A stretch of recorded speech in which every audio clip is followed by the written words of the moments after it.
Hi അസ്സലാമു അലൈക്കും. എല്ലാവർക്കും സുഖമാണെന്ന് കരുതുന്നു. ഞാൻ ഇന്ന് നല്ലൊരു അടിപൊളി ബീഫ് റോസ്റ്റിൻ്റെ വീഡിയോ ആയിട്ടാണ് വന്നിട്ടുള്ളത്, റെസിപ്പി ആയിട്ട്. നിങ്ങൾക്ക് എല്ലാവർക്കും എന്തായാലും ഇഷ്ടപ്പെടും. ഇതുവരെ ഉണ്ടാക്കിയ റെസിപ്പി ഒന്നുമല്ല, ഇത് നല്ല സൂപ്പർ ടേസ്റ്റാണ്. ഒരു അടിപൊളി ബീഫ് റോസ്റ്റ് എന്ന് പറയാം. നമുക്ക് ഒരു അടിപൊളി ഇലയുണ്ട്, ആ ഇല സ്പെഷ്യൽ ഇലയാണ്, അത് ഇട്ടുകൊണ്ട് ഉണ്ടാക്കിയതാണ് ഈ ഒരു ബീഫ് റോസ്റ്റ്. അതിനൊരു പ്രത്യേക ടേസ്റ്റ് തന്നെയാണ്. എല്ലാവരും ഈ വീഡിയോ ഒന്ന് കണ്ടു നോക്കുക, ട്രൈ ചെയ്യാം. അതിനായിട്ട് ഞാനിപ്പോൾ 1 കിലോ ബീഫാണ് നന്നായിട്ട് കഴുകി വൃത്തിയാക്കി മുറിച്ച് വെച്ചതാണ്. അത് നമുക്ക് ഈ ഒരു കുക്കറിലേക്ക് ഇട്ട് കൊടുക്കാം. ആ ഒരു കുക്കറിലേക്ക് തന്നെ നമുക്ക് ബാക്കിയുള്ള ഇൻഗ്രീഡിയൻസ് ഇട്ട് കൊടുക്കാം. സവാളയാണ്, ഉള്ളി ഒരു 3 വലിയ ഉള്ളി ചെറുതാക്കി അരിഞ്ഞിട്ട് കൊടുക്കാം. അതിലേക്ക് നമുക്ക് 2 തക്കാളിയും ഒരു 4 പച്ചമുളക്, 4 5 പച്ചമുളക് നിങ്ങളെ എരിവിനനുസരിച്ചിട്ട് ഇട്ട് കൊടുക്കാം.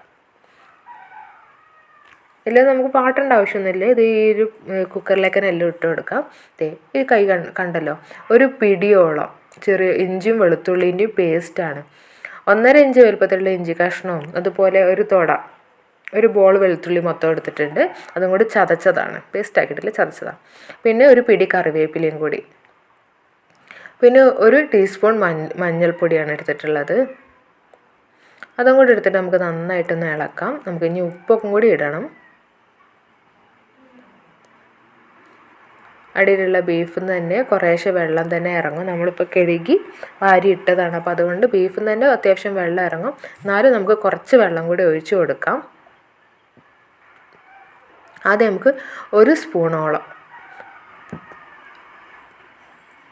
1 ടേബിൾ സ്പൂണോളം ഏകദേശം ഉപ്പ് ഇട്ടിട്ടുണ്ട്. കല്ലുപ്പാണ് ഇട്ട് കൊടുത്തിട്ടുള്ളത്. ഇനി നമുക്കതിലേക്ക് ഒരു ഗ്ലാസോളം വെള്ളം ഒഴിച്ച് കൊടുക്കാം. ബീഫിൽ നിന്ന് ഏതായാലും വെള്ളം ഇറങ്ങുന്നുണ്ട്, അത് മതിയാവും. അപ്പോൾ അത് അടി പിടിക്കാതിരിക്കാൻ വേണ്ടിയിട്ട് ഞാനൊരു ഗ്ലാസും കൂടി വെള്ളം ഒഴിച്ച് കൊടുത്തിട്ടുണ്ട്. വെള്ളം എക്സ്ട്രാ വരികയാണെങ്കിൽ നമുക്ക് വറ്റിച്ചെടുക്കാം. നന്നായിട്ട് ഇളക്കിയതിന് ശേഷം നമുക്കിതൊന്ന് മൂടി വെച്ചിട്ട് ഒരു 4 അല്ലെങ്കിൽ ഒരു 3 വിസിലടിച്ചിട്ട് നമുക്കെടുക്കാം. അതിവിടെ വിസിലടിക്കുന്നുണ്ട്. നമുക്കൊരു ചട്ടി എടുത്തിട്ട് അതിലേക്ക് ഒരു 4 സ്പൂണോളം വെളിച്ചെണ്ണ ഒഴിച്ച് കൊടുക്കാം. അതിലേക്ക് ചെറിയ ഉള്ളിയാണ്, ഒരു 10 ചെറിയ ഉള്ളി ഇതേപോലെ ചെറുതാക്കി അരിഞ്ഞതും കൂടി ഇട്ട് കൊടുക്കണം. ഇനിയാണ് ആ ഇല ചേർക്കേണ്ട ടൈം വരുന്നത്. നല്ലൊരു അടിപൊളി സ്പെഷ്യൽ ഇലയാണ് ഇത്. ഇതിന് നെയ്ച്ചീര എന്ന് പറയും. ഇത് നമുക്ക് എന്തിലിട്ടിട്ടുണ്ടെങ്കിൽ നല്ല സൂപ്പർ ടേസ്റ്റാണ്. ചിലപ്പോൾ നിങ്ങളെ വീട്ടിലൊക്കെ ഉണ്ടാവും, നെയ്ച്ചീര എന്ന് പറയാം. ഇതിനൊരു നല്ലൊരു നെയ്യിൻ്റെയും അതുപോലെ ബിരിയാണീൻ്റെ ഒക്കെ ഒരു മണമാണ്. എല്ലാവരും അടിപൊളി മണമാണ് അതിനും. ആ ഒരു ഇലയിൽ ഉണ്ടാക്കിയ എല്ലാ വിഭവങ്ങളും നല്ല സൂപ്പർ ടേസ്റ്റാണ്. അതൊന്ന് നല്ല കഴുകി വൃത്തിയാക്കി ഒരു ഇലയാണ് ഞാൻ എടുത്തിട്ടുള്ളത്. അതും കറിവേപ്പിലയും കൂടി മുറിച്ചിട്ട് ഇതിലേക്കൊന്ന് ഇട്ട് കൊടുത്ത് വാട്ടിയെടുത്തിട്ടുണ്ട്. ചെറുതായിട്ടൊന്ന് 1 മിനിറ്റ് കഴിയുമ്പോൾ നമുക്കതിലേക്ക് പൊടികൾ ഇട്ട് കൊടുക്കാം. ലോ ഫ്ലെയിമിലൊക്കെ ആക്കിയതിന് ശേഷം പൊടികൾ ഇട്ട് കൊടുക്കണം. ഒരു ടീസ്പൂൺ മഞ്ഞൾപ്പൊടിയും 4 ടേബിൾ സ്പൂണോളം മല്ലിപ്പൊടിയുമാണ് ഇട്ട് കൊടുക്കുന്നത്.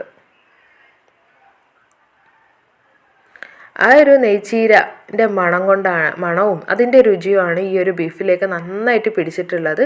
അത് വളരെയധികം ടേസ്റ്റ് ഉള്ളതാണ്. നമുക്ക് എത്ര കഴിക്കാത്തവരും ബീഫ് എന്തായാലും ഈ മണം കൊണ്ട് നമ്മൾ കഴിച്ചു പോവും. അതിലേക്കൊരു 1/2 സ്പൂണിൻ്റെ അടുത്ത് നമ്മൾ ഗരം മസാലപ്പൊടി ഇട്ട് കൊടുത്തിട്ടുണ്ട്. ഒരു 3/4 സ്പൂണോളം മുളകും പൊടിയാണ്, കാശ്മീരി ചില്ലിയാണ്, മുളകും പൊടി ഇട്ട് കൊടുത്തിട്ടുണ്ട്. അതും കൂടി ഈ പൊടിയിലേക്ക് ഇട്ടിട്ട് നമുക്ക് നന്നായിട്ട് അതിൻ്റെ ഒരു പച്ചമണം പോണ വരെ വാറ്റണം. പിന്നെ ഒരു 3/4 സ്പൂണോളം കുരുമുളക് പൊടിയും കൂടി ഇട്ട് കൊടുത്തിട്ടുണ്ട്. ഇതൊക്കെ നിങ്ങൾ എരിവിനനുസരിച്ച് ഇട്ട് കൊടുക്കാം. ലോ ഫ്ലെയിമിൽ വെച്ചിട്ട് നമുക്ക് ഇതൊന്ന് മൂപ്പിച്ചെടുക്കണം. നല്ലൊരു സ്മെല്ല് വരുന്ന വരെ നമുക്കൊന്ന് മൂപ്പിച്ചെടുക്കാം. ഇപ്പം നമ്മൾ 4 വിസിലടിച്ചെടുത്തിട്ടുള്ള ബീഫ് വെന്ത് കിട്ടിയിട്ടുണ്ട്. നമുക്കത് വെള്ളത്തോടെ തന്നെ ഇതിലേക്ക് ഒഴിച്ചു കൊടുക്കാം. ഈ മസാലയിലേക്ക് നമുക്ക് കൊട്ടി കൊടുക്കാം. ഇപ്പോൾ നന്നായിട്ടത് വെന്തിട്ടുണ്ട് ബീഫൊക്കെ. നമുക്കിതൊന്ന് നന്നായിട്ടൊന്ന് വറ്റിച്ചെടുക്കണം. ജസ്റ്റ് ഇതൊന്ന് ഇട്ട് അതിൽ കിടന്നിട്ട് നന്നായിട്ടൊന്ന് ലോ ഫ്ലെയിമിൽ കിടന്നിട്ട് നന്നായിട്ടൊന്ന് തിളച്ച് വറ്റട്ടെ. നല്ല അടിപൊളി മണമൊക്കെയാണ് വരുന്നത്. നമ്മൾ ബിരിയാണിക്ക് മസാല റെഡിയാക്കിയതുപോലത്തെ നല്ല സൂപ്പർ മണമൊക്കെയാണ് വരുന്നത്.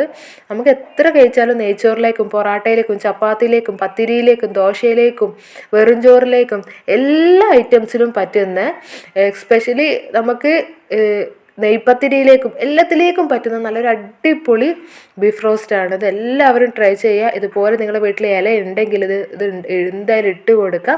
ഒട്ടും മിസ് ചെയ്യരുത്. നല്ല സൂപ്പർ ടേസ്റ്റാണത്. നമുക്കതൊന്ന് കഴിച്ചു നോക്കാം. എല്ലാവർക്കും ഇഷ്ടപ്പെടും. ബിരിയാണി ഒന്നും ഇഷ്ടപ്പെടാത്ത ആൾക്കാർ വളരെ ചുരുക്കമായിരിക്കും. അവർക്ക് ഇഷ്ടപ്പെടുന്ന എന്തായാലും എല്ലാവർക്കും ഇത് ഇഷ്ടപ്പെടും. നന്നായിട്ട് വെന്തിട്ടുണ്ട്. നല്ല സ്മൂത്തായിട്ട് നല്ല നല്ല പഞ്ഞി പോലെ തന്നെ വെന്ത് വന്നിട്ടുണ്ട്. നല്ല അടിപൊളിയായിട്ടുള്ളൊരു ബീഫ് റോസ്റ്റാണ്. എല്ലാവരും ട്രൈ ചെയ്യാം. എല്ലാവരും എന്തായാലും ട്രൈ ചെയ്ത് നോക്കുമെന്ന് വിശ്വസിക്കുന്നു. എല്ലാവർക്കും ഇഷ്ടപ്പെട്ടെന്ന് കരുതുന്നു. ഇൻഷാ അല്ലാഹ് നല്ലൊരു വീഡിയോയുമായിട്ട് നമുക്കിനി വീണ്ടും കാണാം.